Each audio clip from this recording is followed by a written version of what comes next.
Hello everybody, আপনারা সবাই কেমন আছেন? আশা করি আপনারা সবাই ভালো আছেন। আজকে আমরা জানবো আমরা সিএসসি ডিপার্টমেন্টে কেন পড়বো। সিএসসি এর ফুল মিনিং হচ্ছে যে আপনার কম্পিউটার সায়েন্স এন্ড ইঞ্জিনিয়ারিং। আচ্ছা, আমরা বিএসসি ইন সিএসসি কেন ভর্তি হব? আচ্ছা, সিএসসিতে কেরিয়ার কিন্তু অনেক স্মুথ। তার কারণ সিএসসিতে পড়ার পর আপনারা এখান থেকে বের হয়ে অনেক বড় বড় কোম্পানিতে চাকরি করতে পারেন। তাছাড়া আপনারা দেশে অনেক সরকারি চাকরি সেক্টরে কিন্তু এখান থেকে আছে। আপনারা এখান থেকে হচ্ছে ব্যাংক, বীমা, শেয়ার মার্কেট, তারপর বিভিন্ন সফটওয়্যার ফার্ম আপনারা চাকরি করতে পারেন।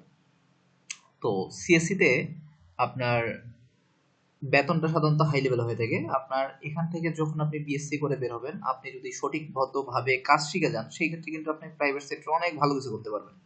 তাছাড়া আপনারা বিদেশে Google, Facebook, Microsoft, LinkedIn, Yahoo, Gmail, তারপর হচ্ছে আপনার টুইটার, এছাড়াও বিভিন্ন প্রতিষ্ঠানে আপনারা কিন্তু চাকরি করতে পারেন এবং সেখানে কিন্তু বেতন আপনার অনেক 10-15 লাখ, 20 লাখ, 30 লাখ, 1 কোটি, 2 কোটি এরকম হয়ে থাকে।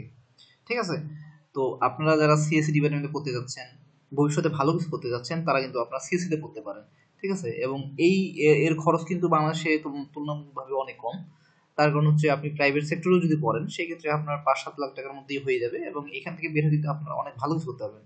সেই জন্য আপনারা কিন্তু সিএসসি ডিপার্টমেন্টে পড়তে পারেন। তো ধন্যবাদ সবাইকে। এরকম আরো বিভিন্ন ভিডিও পাওয়ার জন্য আমার চ্যানেলটাকে সাবস্ক্রাইব, লাইক, কমেন্ট, শেয়ার করবেন। ধন্যবাদ সবাইকে।